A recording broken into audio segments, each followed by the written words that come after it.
안녕하세요. 우주자연의 변화와 인류 진화의 비밀을 파헤쳐서 알려드리는 조아TV입니다. 저는 인간이 신으로의 진화 과정에 지금 오늘날 현대에서 굉장히 급속도로 빠른 속도로 진행되고 있다라고 하는 생각을 가지고 있어서 도대체 진화하는데도 어떤 진화의 법칙이라는 게 있다고 하는 거죠. 이 진화의 법칙이 있는데, 이 진화의 법칙, 곧 인간이 신으로 진화하는 그 법칙이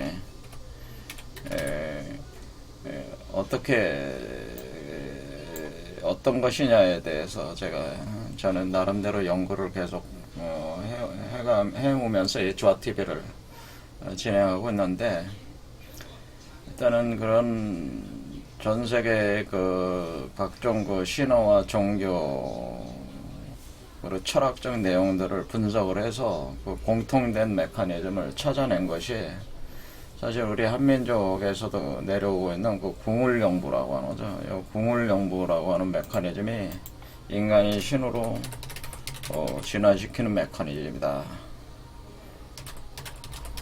라고 하는 거죠.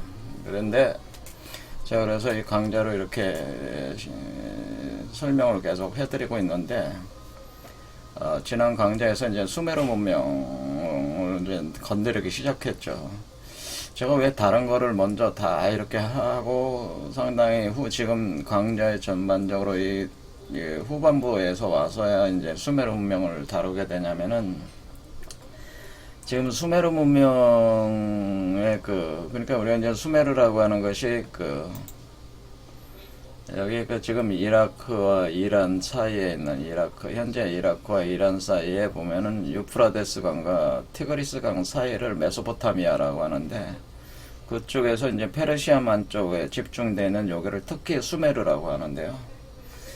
여기에 고대 지금으로부터 한 5, 6천 년 전의 역사에서 시작이 된 거로 알려져 있는데, 주로 여기 있는 신화 내용을 가지고 많은 사람들이 외계인 문명론을 이렇게 만들어 가지고 요즘에 그게 엄청나게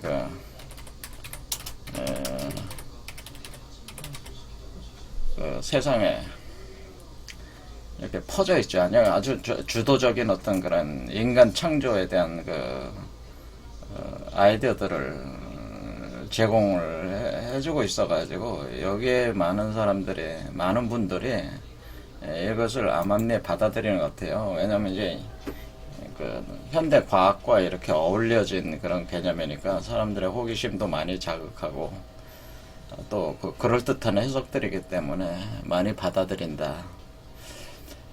그런데 제가 볼 때는 이게 우리가 이렇게 쭉 제가 보여줬지만은 어떤 공통성이 있다고 하는 거죠.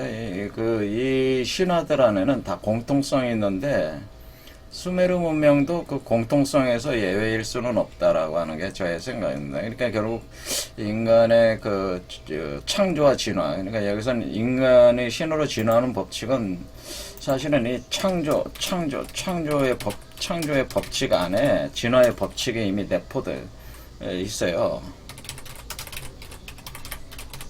내재되어 있기 때문에 이 인간이 창조되는 어떤 그런 과정 안에 진화의 과정이 사실은 그 창조의 과정을 반복하는 것이기 때문에 이것이 내재되어 있다. 그래서 수메르 문명이 다른 어떤 그런 것들과 이렇게 별개일 수는 없는 거거든요. 제 관점에서는. 그러니까 이것도 현대 수메르 문명을 외계인이 인간을 창조를 해가지고 노예 노동자로 창조를 해가지고 오늘날 이렇게 됐다고, 인류가 이렇게 지금 이 지구에 번성하게 됐다고 하는 것은, 거기에는 많이 빠져 있는 부분들이 많이 있다는, 꼭 잘못됐다기보다는 좀 비틀려졌다는 거죠. 왜곡되고 비틀려져 가지고 알려져 있다고 하는 겁니다.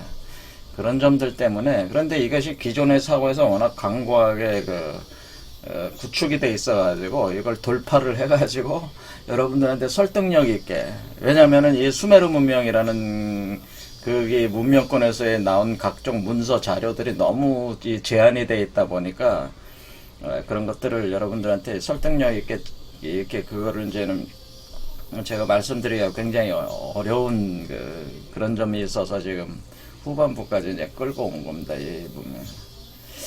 근데 어쨌거나 뭐 손을 안 댈 수는 없으니까 이제는 손을 대보기는 합니다. 그러니까 저의 견해라고 이렇게 생각을 하시고 들으시면 되는 거죠. 그냥 뭐 기존의 사고를 가지고 계신 분들은 뭐 그럴듯한 견해를 또 하나 나왔다 뭐 이렇게 생각하셔도 뭐 상관은 없다라는 건죠. 자, 일단은 뭐 기존의 그 사고 방식, 이데올로기라고 볼 수가 있을까요? 세계관이죠. 그거는 여기 수메르의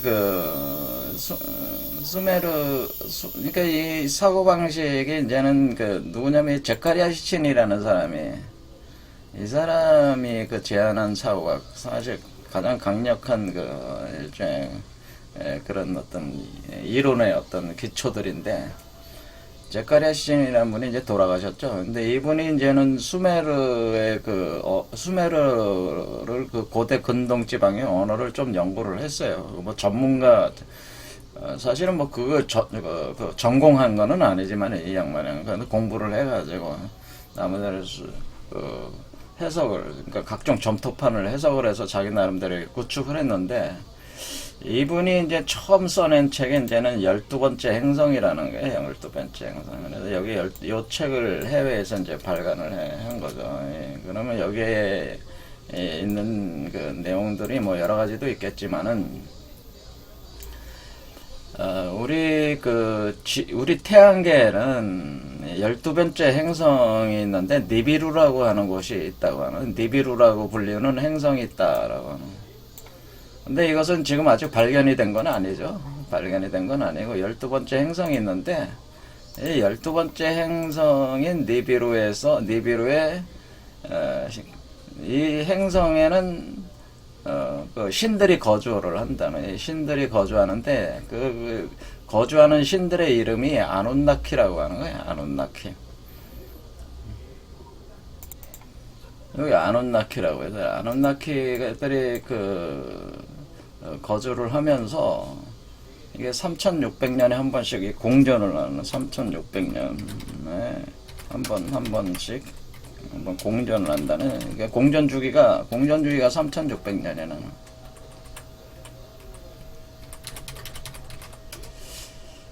그래서 신화를 분석하면 그렇다는 얘기예요. 그래서 이 아누나키들이 지구로 들어왔다고 하는 겁니다.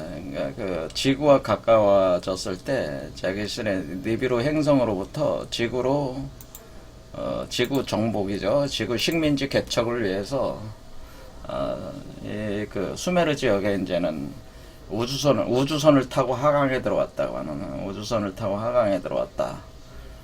뭐 그렇게 볼 수가 있겠습니다.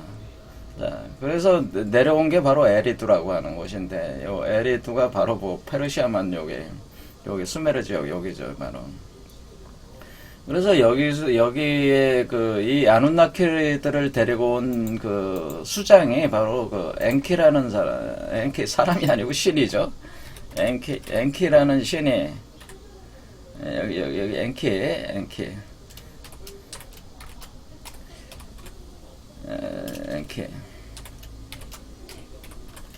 엔키라는 신이 아누나키들을 대동하고 내려와가지고 여기에 처음으로 도시 건설을 했다. 처음 에리두에서. 그래, 에리두.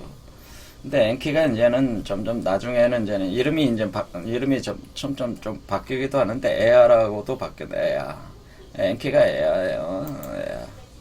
나중에 바빌로니아 신화에선 에아가 되는. 그래서 엔키가 내려와가지고 아누나키들을 대동하고 내려와서 여기다가 이제는 도시 건설을 한다. 도시 건설. 에리두라는 도시 건설을 하면서 아누나키들이 지구 식민지 개척을 할 때에 처음으로 이제는 진행을 한 것이 뭐 자신들의 니비루 행성에 있어서의 어떤 그런 황금 부족이라고, 황금이 부족해도, 그러니까 황금이라고 하는 것이 상당히 중요한 그 재료로 쓰이는데, 니비루 운영에 황금 채취를 또 주 사업적 목적으로 이제 황금 채취를 아누나키들이 이제는 하는 거지. 이게 아누나키 씨는 한 50명 정도 대동하고 내려왔다는. 50명 아누나키.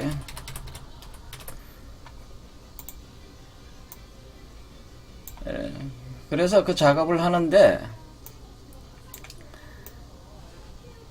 황금 채취하는 거를 이제는 그림에 이렇게 보면 막 굴을 뚫어 가지고요. 굴을 뚫으니까 우리가 황금 채취하는 그 보면은 우리가 여기 보면 이제는 이렇게 굴을 굴을 파가지고 황금 채취를 하는 거죠. 황금 채취를 하면서 여기 뭐 흙을 막 또 퍼내고 그래야 되잖아요. 그래서 수메르 신화에는 그 그림들을 보면은 이게 굴에서 막 흙바구니를 가지고 막 퍼내는 하나의 원시 작업을 했네. 이게 그림상으로는 원시적인 어떤 형태로 이렇게 표현을 해주는데, 그 아누나키들이 이 작업을 하는데, 그때 이제 엔키가 에리드를 건설하면서 새로운 신들이 이제 계속 들어오면서 그 아누나키들도 계속 이제 보강이 되면서 이 아누나키 중에서 이제는 아누나키들을 크게 이제는 상급신과 하급신으로 나누는데, 하급신들을 이기기라고 한다네. 이기기들이 상당히 숫자가 많은 이렇게 여기에 들어오면서 본격적으로 황금 채취가 이제 계속 진행이 되는 건. 그러면서 엔키 다음에 그 엔키의 그 동생은 엔닐이 또 이제 들어오게 되는. 엔닐이 들어오면서 이 엔닐이라는 존재와 엔키는 이복 형제지간이다. 그러니까 원래 이 두 신은 아누나키의 수장들인데, 그 엔키가 엔닐이 최고 수장이고 엔키가 그 다음 부사령관격인데, 엔닐이 나 엔키는 그 아누의 아들들이라고 하는 거야. 이 아누가 나중에 안이 되는 거죠. 안이라고 하는 신의 그 자식들인데, 그런데 엔키가 형이고 이복 동생인데, 엔닐이 동생인데, 엔닐이 사실 총사령관이 되는. 그러니까 이게 적장자라고 하는 거죠. 엔닐의 적장자다. 제 얘기를 하는 게 아니고 지금 그 제카리아 시친 주장을 얘기하는 겁니다. 이 사람의 주장을. 그래서 그런데 이제는 그러니까 엔닐까지 이제 온 거죠. 와가지고 이제는 작업을 계속 하는데, 이기기들이 반란을 일으킨다네. 이기기들이 뭐 이렇게 하는 이기기들. 이게 이제 작은 신들이죠. 이기기들은 작은 신들. 이 이기기들이 이제 반란을 일으킨다고 하는 거예요. 왜 반란을 일으키냐면은, 반란을 일으키는다기보다는 이제 파업한다고 봐야죠. 반란이라든 파업이에요. 파업을 일으키는데, 황금 채취하는 게 너무 힘들다네. 황금 채취 과정이 너무 힘들어서, 너무 힘들다. 이렇게 힘들어가지고, 이게 너무 힘들어가지고, 이렇게 해가지고 어떻게 답이 나오겠냐 싶어가지고, 너무 고되니까 이거 제대로 먹지도 자지도 못하면서 이 황금을 채취하니까. 그러니까 얘기들이 반란을 일으켜가지고 엔닐한테 이제 간 거예요. 엔닐의 집을 에워쌉니다. 그 내용도 나와 있어요. 엔닐의 집을 에워싸고 막 파업을 하는 거죠. 이게 해결을 하라고. 그러니까 그 최고 수장들이 이제 최고 신들이, 그러니까 큰 신들이 모여가지고 이제 회의를 하는 거죠. 야, 이거 뭐 반란 일으켰는데 이 이기기들이 꼭 잘못했다고 할 수는 없지 않냐. 그러니까 이게 얼마나 힘든 건 맞다. 이거 뭔가 대책을 세워야 된다. 해서 이게 이기기들의 그 황금 채취 노동을 대체할 그 생명체를 창조하기로 이렇게 돼요. 황금 채취, 황금 채취 생명체 창조. 생명체를 만들자.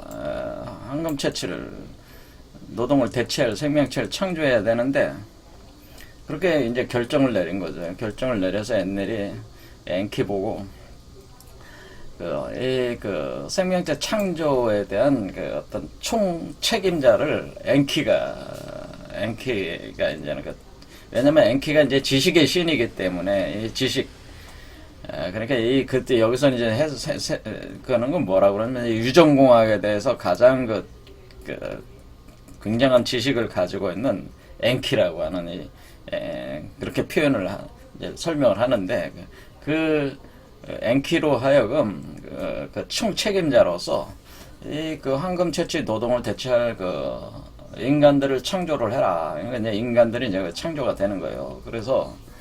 그런데 이 노동을 대체를 할 존재들은 이게 일단 말귀를 알아들어야 될 거 아니야. 지시 명령을 알아들어야 되고, 그리고 그러니까 일종의 로봇인데 로봇들을 창조하는 건데, 생물학적 로봇들이죠. 생물학적 로봇. 그러니까 이런 어떤 우리가 금속체 로봇이 아니라 생물학적 로봇들을 만들어가지고 인간이 로봇이라 마찬가지예요. 그러면은 노동을 시킨다. 그래서 그런 목적으로 일단 그 노예 노동자로 창조가 됐다는. 그렇게 하면서 이제는 이제 본격적인 그 인간 창조에 대한 내용에 이제 들어가는 거죠. 그래서 엔키가 그 자기가 총책임자가 돼서 이제 창조를 하는데 한 7쌍을 창조를 했다거나 처음에 7쌍 창조를 했는데 어떤 거는 뭐 눈이 안 보이고 어떤 거는 팔 하나가 없고 이런 식으로 처음에 창조한 그리고 또 이것들이 다 생식 기능이 없어가지고 7쌍 그러니까 남녀로 창조해놨지만 생식 기능이 없다 보니까 이 창조 작업을 계속 하는 것도 일이다. 엄청난 일이니까 그러니까 생식 능력을 가진 완전한 인간을 창조를 해야 된다. 이렇게 해가지고 엔키가 뭐냐면은 자신의 자신의 정자, 엔키의 정자와 그 땅의 그 검붉은 흙과 합해가지고 표현을 그렇게 하는 거죠. 그래서 자신의 그 부인인 여신의 자궁에 넣어가지고 이 아다파를 창조하는 거죠. 정자를 섞은 검붉은 흙. 이것을 아다무라고 하는데 아다무를 여신의 자궁에 넣고 그래서 창조한 인간. 그게 아다파라고 하는 거예요. 이제 아다파를 창조를 합니다. 창조를 해가지고 그러니까 이 아다파는 뭐야? 완전히 그 엔키의 정자로 만들어진 존재니까 아다파가 자신을 엔키가 아다파를 아들이라고 부르나 했는데 아들이다. 자신의 아들이죠. 자신의 정자로 만든. 왜냐면 자신의 이게 자신의 그 부인의 그 자궁에다가 넣어가지고 이렇게 창조를 한 거니까 이게 그건 똑같은 거죠. 뭐 단지 그 재료가 뭐야 검붉은 흙. 그러니까 그것만 틀린 거죠. 그러니까 자신의 정자를 우리 땅에 있는 요소. 그러니까 이 검붉은 흙이라고 하는 거는 땅의 요소를 얘기하는 거죠. 그러니까 정자는 하늘의 요소. 정자는 하늘. 검붉은 흙은 땅이에요. 그러니까 하늘과 땅의 요소를 섞어가지고 그거를 여신의 자궁에 넣어가지고 이렇게 창조를 해가지고 그러니까 자기 정자랑 똑같은 게 나오는 거니까 아다파는 엔키의 그 아들이 되는 거예요. 이렇게 해서 이제는 창조 얘기가 이제는 진행이 된 겁니다. 근데 그 내용들을 좀 얘기해보면, 그러니까 곳곳에 이제는 그 점토판들이 깨져 나갔지만은, 그 대강의 그 내용을 이렇게 볼 수가 있습니다. 그러니까 여기서 이러한 어떤 얘기들은 오늘날 이제는 수많은 영화들로 많이 이렇게 나오는 거죠. 이런 개념들이 나오고, 종교도 여러분들이 보면 뭐, 라엘리안이라고 해가지고, 1980년대 중반쯤에 그 클로드 보리롱이라는 사람이 한국에 온 적이 있는데 그 사람이 라엘리안의 총수잖아요. 그 종교 교주잖아요. 그 라엘리안이 그때 이제는 그 클로드 보리롱이 라엘리안을 창설을 했는데 그 사람이 한국에 와서 강연을 한 적이 있어요. 저도 가서 한번 봤는데 그러니까 일단은 그 인간이 어떤 신이, 그러니까 우리 보통 인간 창조에 대한 얘기는 성서, 바이블에 나오는 얘기인데 그것을 이제 바꾼 거죠. 바꿨는데 이것이 외계인들이 창조를 했다. 그러니까 우리가 아주 멀리 떨어진, 그러니까 여기서는 니비루처럼, 니비루는 뭐 가까운 데 있는 거 아닙니까? 따져보면 뭐 3600년마다 한 번씩 오는데 꼭 그렇게 팔 필요는 없고, 그냥 뭐 우주선을 몰고 들어오면 뭐 하루만 해도 들어오는 거리잖아요. 그렇죠. 우주선으로 빠른 속도로 들어오면은, 그렇죠. 뭐 하루도 안 걸리죠. 뭐, 이게 그 정도 기술을 가진 어떤 외계 집단이라면. 그러니까 이게 그런데 이제는 라일리안 클로드 보리롱은 그냥 자기가 외계인하고 이렇게 접촉을 해가지고 이제는 거기에 자기가 탑승해서 이제 외계인들의 행성에 갔다 왔다 하면서 가보니까 거기 예수도 있고 석가도 있더라. 근데 그 사람들도 다 유전자 조작으로 인해 가지고 이렇게 인간이 원래 창조가 된 것이다. 야, 이런 식으로 얘기를 하는 거죠. 이런 식으로 얘기를 하면서 라엘리안이라는 종교 조직을 만들어서 오늘날까지도 아마 지금 많이들 종교를 믿고 있는 것 같아요. 그런 개념이죠. 그런 개념으로 여기서는 멀고 먼 외계가 아니라 그러니까 우리 태양계 안에 있는 행성 니비루에 있다고 하는 거니까, 그러니까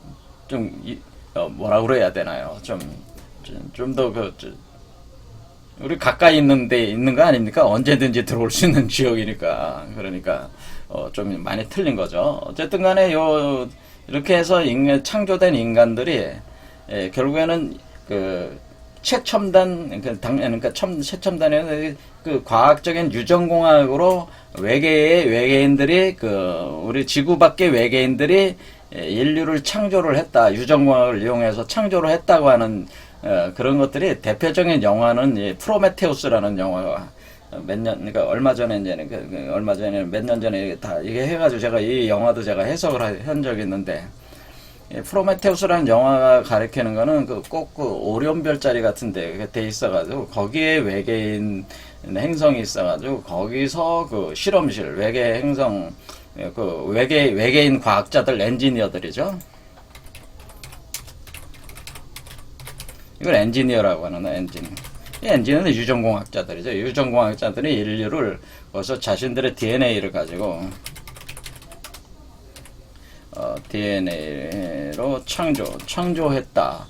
인류를 창조했다라고 하는 거 가지고 이 영화 자체가 한마디로 창조자를 찾아가는 게 프로메테우스 시리즈 첫 번째. 지금 프로메테우스가 지금 두 번째 나온 거잖아요. 그런데 이제 프로메테우스 첫 번째는 외계 과학자들, 엔지니어를 찾아가는 하나의 그거를 찾아서 거기서 일어나는 일을 이제 겪게 되는 건 이제는 영화로 만든 건데, 이와 같은 개념이 꼭 그런 거죠. 이제 이런 식으로. 자, 일단 우리는 이렇게 외계의 종족이 자신들의 유전자를 가지고 DNA를 그대로 가지고, 그러니까 우리 여기서는 엔키라고 하는 이 존재, 엔키는 이렇게 생겼습니다. 이렇게. 그러니까 이 엔키는 이렇게 보면은 여기 어깨에서 물이 흘러나오고 여기로 이렇게 물고기들이 타고 올라가는 이런 식으로 되었어요. 그다음에 요 손에는 새 한 마리가 있고 새가 있고 이렇게. 요게 엔키인데 엔키가 이렇게. 요 엔키가 자신의 신이죠. 신 중에 신이죠. 왜냐면 이제 아누라고 하는 그러니까 아누가 이 수메르 신의 최고 주신이니까 이 아누의 첫 번째 아들이란 말이에요. 첫 번째 아들인데 서자야. 그렇죠. 서자고 엔닐은 적자야.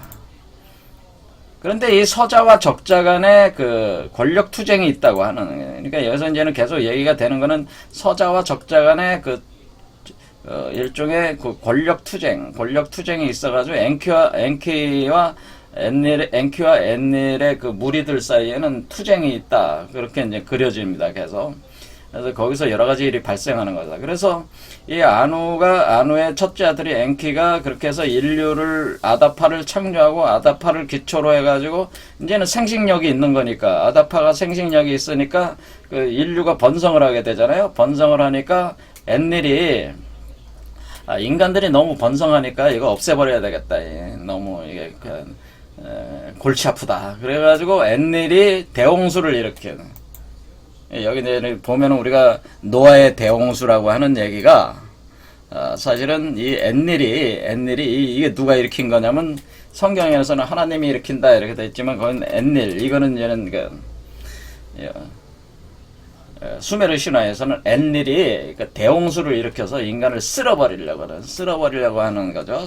그게 이제 아트라시스라는 그런 데서 이제 기록이 됐네요. 엔닐이 쓸어버리려고 하는 거를 엔키가 그 엔닐의 계획을 알고, 내가 그 인간을 창조했는데 내가 만들어낸 나의 자식들을 몰살을 시킨다고 하니까 그거는 두고 볼 수는 없다고 엔닐이 그 대홍수를 일으킬 때에 지우스드라에게 이 계획을 알려주고 이 배를 준비를 해라. 그래서 살아남아라. 그렇게 해서 바로 그 지우스드라, 바로 그 여기서 나오는 그 노아죠. 그래서 지우스드라에게 그 계획을, 엔닐의 계획을 알려줘서 지우스드라가 이렇게 그 배를 만들어 가지고 이렇게 그 홍수에서 살아남는다. 그리고 그가 또 새로운 인류의 시조가 된다.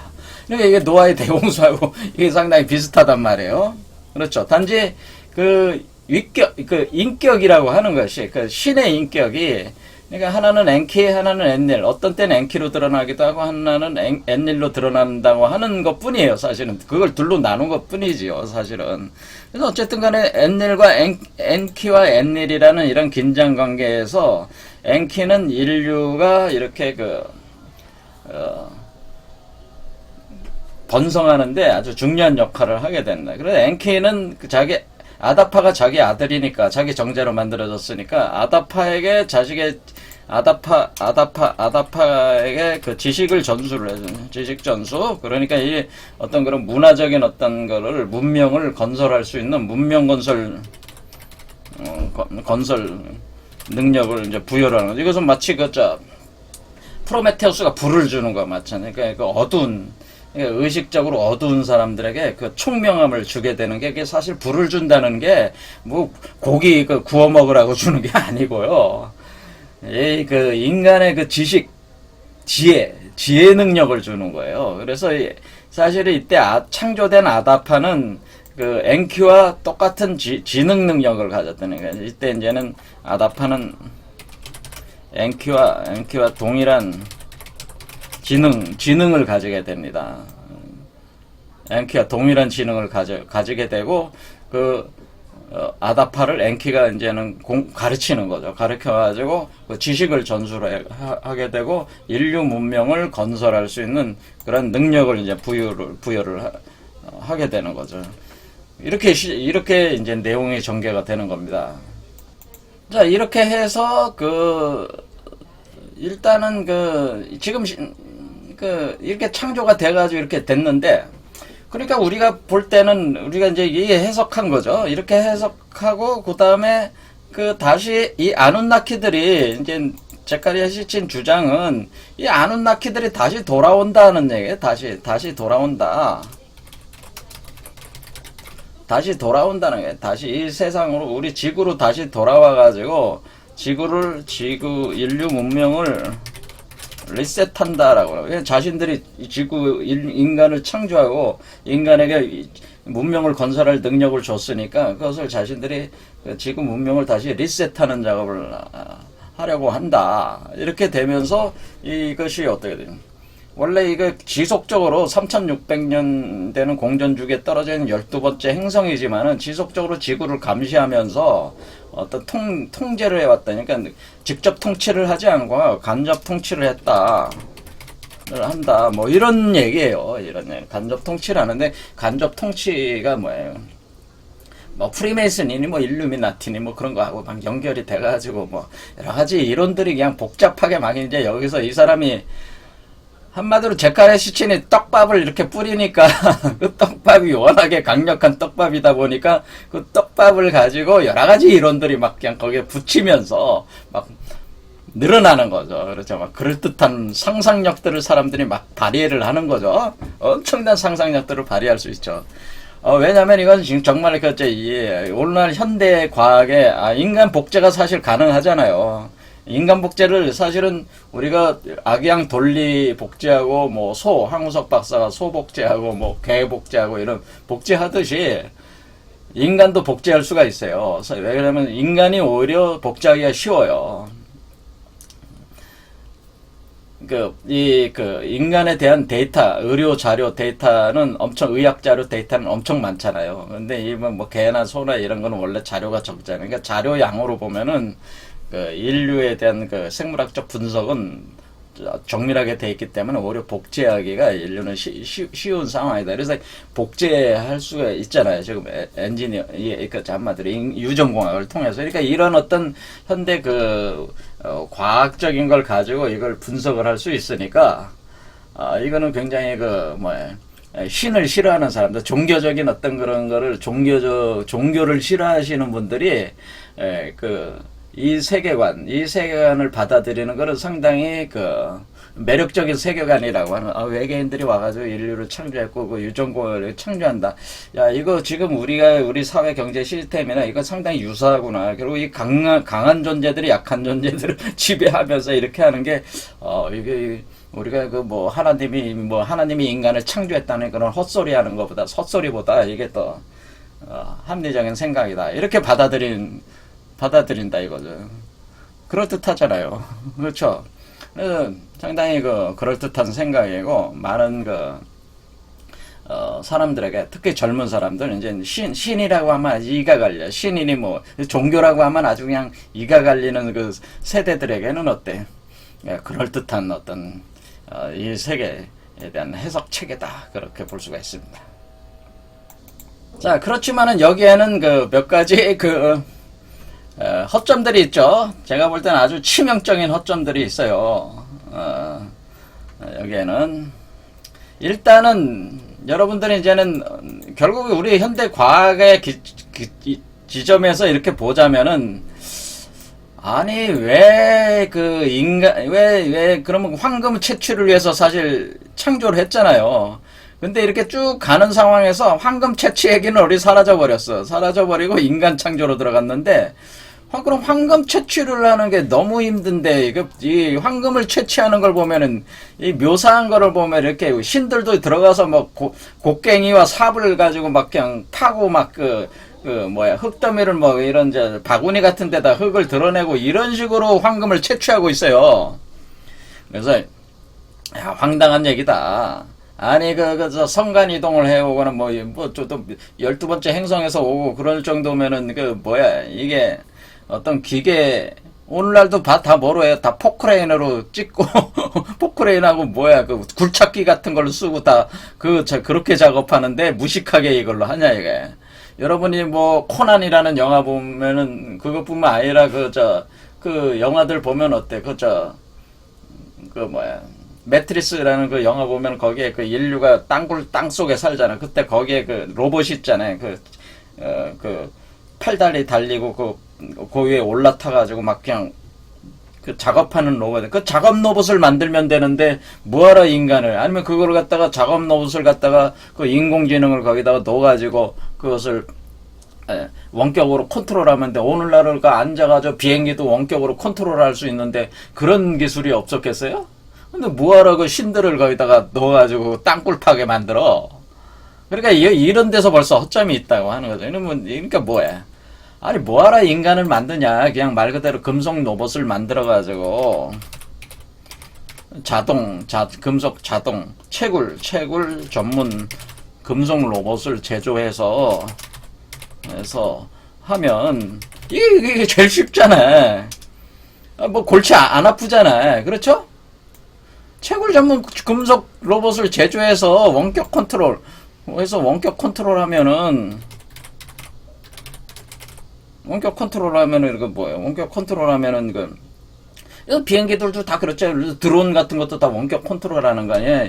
요즘에는 뭐 전투기도 이제는 다 원격 컨트롤 하는 걸 만드는데, 그렇잖아요. 그러니까 이 채굴 전문 금속 로봇을 제조해서 원격 컨트롤 하면 된다. 그런데 뭐하라 인간이라는 거, 뭐하라 만드냐. 인간이라는 그 육체 자체가, 인간 육체는 노동, 이런 어떤 그 채굴 노동에 취약한 거 아닙니까? 그러니까 뭐하라 이런 짓을 하냐 이거야. 일단은 여기서 말이 안 된다 이거야. 제가 볼 때는 뭐하라 이런 멍청한 짓을 신들이 하고 앉았냐 이거지. 어떻게 생각하세요? 뭐하러 신들이 이런 멍청한 짓으로 인간이라는 걸 만들어서 인간이라고 하는 것은 곡괭이질하고 삽질하고 그거에서 그거를 담아내게 그릇에다가 그 흙을 퍼내고 그러다가 이제는 거기 무너지면 깔려서 죽고 왜 그런 노동자를 창조할 필요가 뭐가 있냐라고 하는 거죠. 그러니까 이건 벌써 이들이 가지고 있는 과학기술 능력에 이렇게 비추어 보면은 인간을 창조하는 이유는 왜? 이게 안 맞는 거죠. 논리적으로 안 맞는 거야. 그런 개념으로 창조했다면은. 그렇죠. 그러면은 우리는 이렇게 생각할 수가 있어요. 그러면은 우리가 인간만이 할 수 있는 이 황금 채취 작업은 인간만이 할 수 있는 작업이라고 하는 특성이 있다고 하는 거예요. 그러니까 이거 로봇이 할 수는 없고 인간만이 할 수 있는 작업이다라고 하는 이것이 전제가 돼야지 이것이 의미를 갖는다고 하는 거죠. 제 말씀은. 그러니까 여기에는 제카리아 시즌이나 여러 사람들이 유튜브나 이런 데서 자꾸 퍼뜨리고 있는 이 개념으로는 자기 모순에 빠진다, 이게. 강력한 어떤 과학기술 문명 가진 성간 이동할 수 있는 문명 가진 존재들이 뭐하라 인간을 창조하겠어요. 로봇을 만들지, 그냥. 금속 로봇을 만들지. 멍청하게 왜 그런 짓을 해요. 그렇지 않아요? 요즘에 노동 현장에도 다 사람들보다는 기계로 다 대체하잖아. 레미콘 같은 걸로 막 섞고 그런 것도 다 레미콘 그걸로 하는 거잖아요. 옛날처럼 삽으로 이렇게 해요? 안 하잖아. 뭐하라 그거를 갖다가 인간을 만드냐 이거지. 그러니까 이때의 황금 채취는 인간만이 할 수 있는 것인데 바로 이 황금이라고 하는 게 뭐냐라는 게 중요하다는. 그러니까 여기서 수메르 신화에서 얘기하는 이 황금이 도대체 뭐를 의미하는 거냐라는 걸 그래서 알아야 된다고 하는 거예요. 제 말은 황금이 도대체 뭐냐라는 실체를 모르고서는 인간을 창조한 이유를 알 수가 없다고 하는 겁니다. 그러니까 이게 논리적인 모순에 빠진다고 하는 거예요. 이게 지금 그렇잖아요. 유전공학까지 할 수 있는 사람들이 성간이동 할 수 있는 신들이 뭐하라 이게 이런 노동에 취약한 인간을 만드냐. 그거 자체부터 안 맞잖아. 그리고 여기에 그림들 보면은 왜 신들이 땅굴 속에 들어가서 자기들도 그런 노동에서 너무 힘들어가지고 반란을 하냐. 그냥 오늘날처럼 앉아가지고 그냥 사무실에 앉아가지고 그냥 원격으로 이렇게 컨트롤하는 로봇을 만들면 다 되는 거 아니겠습니까? 그게 더 현대 과학적 입장에서도 그렇잖아요. 그러니까 말이 안 되는 얘기야, 이게. 지금, 기본적으로. 자, 그러면은, 요거는 이제는 다음 강좌에서 하고 시간이 많이 흘렀으니까 제가 모순을 얘기하는 거예요. 이 논리의 모순. 두 번째는, 아다파를 창조했는데 엔키가 결국 아다파를 창조를 했어요. 그러니까 사실은 어떻게 된 거예요? 자기의 정자를 넣어가지고 이게 만들었단 말이야. 그러니까 사실은 아들을 만든 거 자기 자식을 만지 거의 신과 같은 어떤 그런 지혜를 가진 지식 능력, 지능을 가진 인간을 창조를 했단 말이야. 그리고 여기 뒤부터 이제 노동 그거에 대한 얘기는 없어지는 거예요. 그렇죠? 그러다 하면서 요 존재가 아들로 삼고 아다파를 자신의 이제 정원에서 이제 살게 하면서 각종 지식을 이제 전수를 합니다. 전수를 할 때 이제는 아다파가, 이제, 이 아다파에 대한 점토판이 있어요, 아다파. 아다파 점토판인데, 아다파에 대한 내용이 있는 점토판이 지금 영국 박물관인가? 거기 있는 걸로 제가 아는데, 아다파가, 어느 날 배를 타고 이렇게 그 낚시하다가 갑자기 남풍이 확 불어와가지고 그 배를 뒤집어 버려요. 뒤집어 버리니까 아다파가 열받아가지고 그 남풍의 날개를 꺾었다, 그런 표현이 있어요. 이게 도대체 무슨 의미인지는 아무도 이건 해석을 못해 지금. 그래서 아다파가 어쨌든 날개를 꺾었다, 남풍의 날개를 꺾었다라는 그 표현이 나오면서 그때 최고신 아누가 그 인간이라 그때 그 아다파가 가지고 있는 그 남풍의 날개를 꺾는 그 사건을 통해서 그 아다파를 뭐냐면은 소환을 하게 됩니다. 엔키가 창조한 아다파를 아누가, 야, 저 이상한 놈이 있다. 저 잡아와. 이렇게 했더니. 그래서 아다파가 신으로, 그러니까 최고 신이죠. 아누에게 이제는 아누를 만나러 갑니다. 아누를 만나러 갈 때에 그 아다파를 인도해 가는, 아다파를 누가 데리고 가냐면은 아다파의 안내인, 그것이 바로 닝기시지다라는 그 아다파의 안내인이 아다파를 아누에게 데리고 갑니다. 자, 여기 보면은 자, 여기로 그냥 설명을 해보겠습니다. 자, 여기서 요게 바로 닝기시지다가 아다파를 아누에게 데려가는 장면이에요. 이렇게 갈 때에 요런 식인데 이 닝기시지다라고 하는 존재는 요렇게 그림으로 표현이 돼. 요렇게. 자, 이게 지금 뭐하고 같아요? 지금 여러분이 딱 보면은, 이게 궁울령부잖아.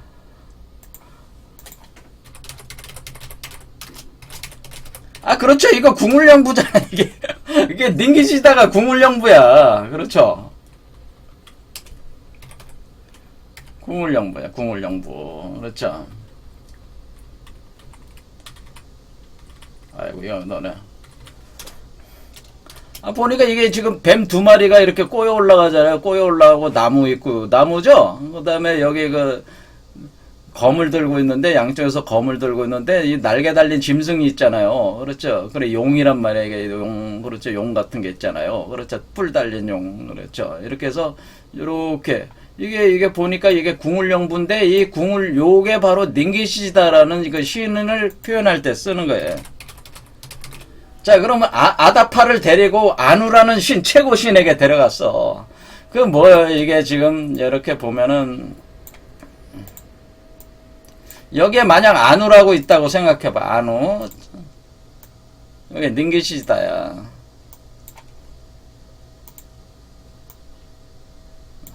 때는 시간이 지금 너무 흘렀네. 이게 아누야. 최고신 아누. 아누가 머리에 있을 거 아니에요. 할 때 이게 뭐요? 여기 닝기시지다잖아. 닝기시지다를 여기에 이게 뭐야? 아다파라고 생각해봐요. 그럼 뭐야? 아다파를 닝기시다로 이렇게 끌고 올라가는. 그러면 우리가 엔키는 물의 신이니까 지혜의 신이고 엔키는 아래쪽에 있다는 것은 첫 번째 지구의 첫 번째 도시를 건설한 거 아니에요. 그러니까 이게 하나의 도시라고 생각해봐요. 이 7개의 차크라를 각 도시라고 생각해봐. 이 첫 번째 엔키가 여기가 에리두라고 하는 거지. 여기가 에리두. 첫 번째가 에리두. 에리두라는 도시라는 거지. 여기가 사실은. 그럼 여기서 이렇게 창조를 해가지고 어떻게 돼? 요걸 타고 올라간다고 하는 거죠. 올라가가지고 어떻게? 아누에게 데려간다고 하는 겁니다. 그러니까 요런 개념이로 아다파에 관련된 그 점토판에 기록이 돼 있단 말이에요. 그래서 이것이 바로 궁울령부라고 하는 거죠, 사실은. 자, 그래서 우리는 아다파가 아누에게 갔습니다. 그래서 아누가 보니까 아다파가 엄청난 존재거든. 이게 신과 같아. 아다파는 신과 같다. 파의 지능 모두 합해서 뭐예요? 신과 같다라는. 신과 같으니까 뭐라 그래요? 야, 너 신과 같으니까 영생을 해야 되겠다. 너도. 그러니까 너도 그 영생의 음식을 먹어라. 음식을 먹으라 그래. 영생, 죽지 않는. 이거 먹으면 안 죽어. 했을 때에 그 아다파는 올라가서 아누에게 영생의 음식을 먹으라는 권유를 받고 아다파는 거절을 합니다. 그리고 돌아오죠. 그때 엔키가 아다파를 보낼 때 뭐라고 얘기했냐면 천상에 올라가서 절대로 음식을 먹지 마라. 아누가 권하는 음식을 먹지 마라. 이렇게 충고를 했단 말이에요. 그러니까 가서 엔키의 충고대로 거절을 했단 말이에요. 거절하고 다시 돌아왔다. 그런 얘기가 있습니다. 자, 이게 뭐가 같아요? 지금 뱀을 타고 올라간 거잖아요. 링기시지다의 그 안내를 따라 올라가는 게 뭐예요? 마치 이거 저 창세기에 그거 같잖아요. 뱀의 어떤 그걸 타고 올라가가지고 이 뱀이 선악과를 먹어라. 이때는 선악과를 먹었는데 분명히 뱀은 선악과를 먹어도 안 죽는다 그랬는데 이때부터 죽기 시작했잖아요. 그렇죠. 그러니까 이때 요 구조 자체가 어때요? 사실은 그 에덴 동산 신화를 한번 뒤집은 어떤 그런 형태로 이렇게 나오고 있는 거예요. 그러니까 겉모습은 겉의 형태는 좀 틀리지만은 상당히 유사한적 구조의 결과를 지금 내고 있다는 거예요. 결과적으로 인간은 지식을 여기서도 창세기도 보면 결국 뭐예요? 인간은 지식 능력을 가지고 성과 알게 하는 지식 능력을 가지고 영생 능력 상실 이걸로 결론이 나듯이 여기서도 똑같은 결론으로 지금 귀착이 돼 있다고 하는 거죠. 여기 그 수메르 신화에서도. 자, 그러면은 지금 이제는 제가 지금 좀 확 뒤집은 거예요. 제카레시친 주장을 수메르 신화에 대한 해석 관념을 제가 확 지금 뒤집었습니다. 자, 시간이 너무 많이 흘렀으니까 이 다음의 얘기들은 또 다음 강좌에서 진행하도록 하겠습니다. 오늘 여기까지 하겠습니다. 감사합니다.